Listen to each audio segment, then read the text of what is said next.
PDP की तरफ से 3 बिल्स को जो है प्राइवेट बिल्स को जो है आगे लाया गया, लेकिन बिल्कुल।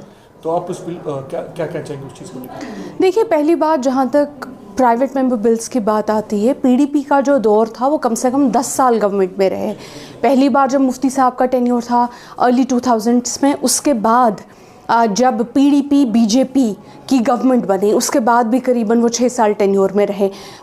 5 साल टेन्योर में रहे। मुझे समझ नहीं आता, अगर 10 साल टेन्योर में रहने के बाद आप लोगों ने वो बिल्स अपने टाइम पे नहीं लाई, और इनफैक्ट जो आप सवाल हमसे कर रहे हैं उन्हीं सवालों का आपने उस वक्त उल्टा जवाब दे दिया था और उन बिल्स को स्टॉल कर दिया था। तो ये किस तरह की दोगली सियासत है कि जो काम आप अपने दौर में नहीं करते हैं, जो एक्ट आप अपने दौर में लागू नहीं करते हैं, वही एक्ट आप जाके कहते हैं कि नहीं हमको तो नेशनल कॉन्फ्रेंस के दौर में लागू करना है क्योंकि हम ये आइडियोलॉजी है। ये कोई आइडियोलॉजी नहीं है। अगर ये आपकी आइडियोलॉजी होती आपने अपने टाइम में कर लिया होता।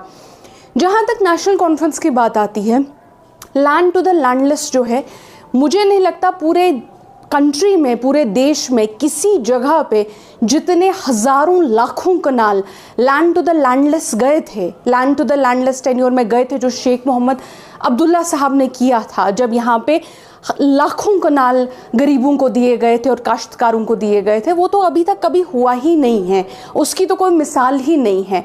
जहाँ तक बुलडोज़रों की बात आती है, मुझे लगता है आप लोगों में से किसको याद होगा, जम्मू और कश्मीर में बुलडोज़रों का जो बुलडोजिंग को, जो ये कंस्ट्रक्शन डेमोलिशन का सिलसिला है, ये डेमोलिशन का सिलसिला अर्ली 2000s में आया जब मुफ्ती मोहम्मद सईद साहब का tenure as a chief minister आया।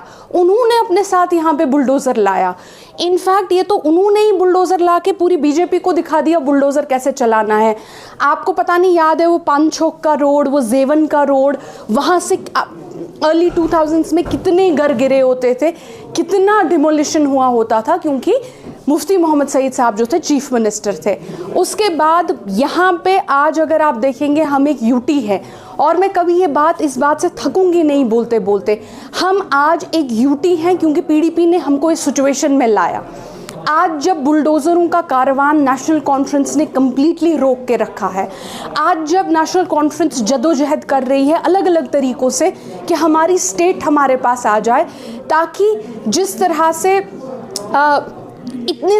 तरह से चंद लोगों को, 1-2 लोगों को यूएपीए में बेल मिल जाती है, उसी तरह से बाकी जो हमारे हज़ारों नौजवान हैं उनको भी थोड़ी सी राहत मिले।